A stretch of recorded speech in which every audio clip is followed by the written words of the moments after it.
Ya, prinsipnya adalah kita menjaga makan kita, tidak boleh minum obat sembarangan, ya, berusaha untuk kita tidak melakukan aktivitas-aktivitas yang beresiko untuk kita tertular oleh hepatitis B tersebut. Jadi insya Allah kalau itu kita jaga, mudah-mudahan liver kita tetap dalam keadaan sehat.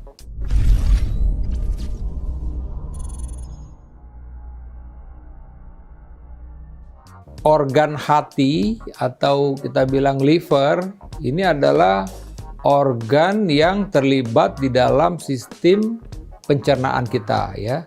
Ya, juga menghasilkan protein, ya, albumin, ya, kemudian juga di situ memproduksi empedu kita, ya. Kemudian juga termasuk ada beberapa juga enzim juga diproduksi di situ, ya.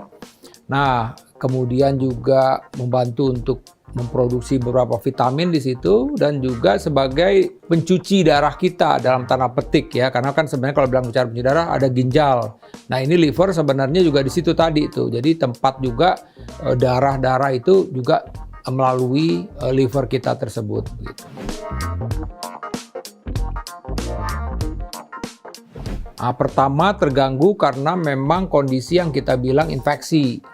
Jadi infeksi yang sering adalah infeksi karena virus hepatitis, makanya namanya virus hepatitis.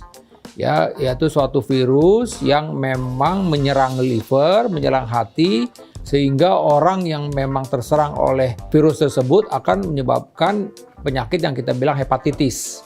Kemudian yang kedua adalah gangguan liver itu bisa terjadi karena non-infeksi. Ya, contohnya apa? Karena memang obat-obatan. Jadi ada obat-obatan tertentu yang menyebabkan kerusakan pada liver yang kita bilang hepatitis drug induced. Peradangan livernya tapi karena faktor obat-obatan. Nah, kemudian hal yang lain apa? Ada yang kita bilang karena fatty liver, perlemakan hati. Misalnya pada orang-orang yang memang kolesterolnya tinggi, dia bisa saja ada timbunan lemak pada livernya. Itu yang tadi menyebabkan fatty liver. Memang ada lagi infeksi-infeksi lain yang bisa saja menyebabkan keterlibatan liver.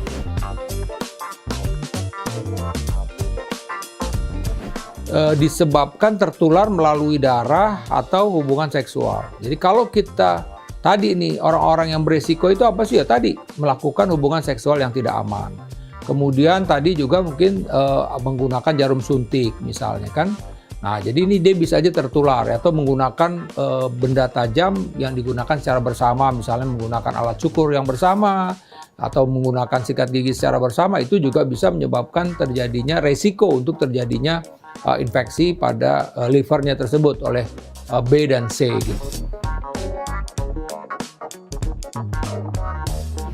Ya, prinsipnya adalah kita mesti berobat dengan benar. Jadi seperti misalnya saat ini untuk orang-orang yang mengalami infeksi hepatitis B, hepatitis C itu bisa diobatin. Ada antivirusnya.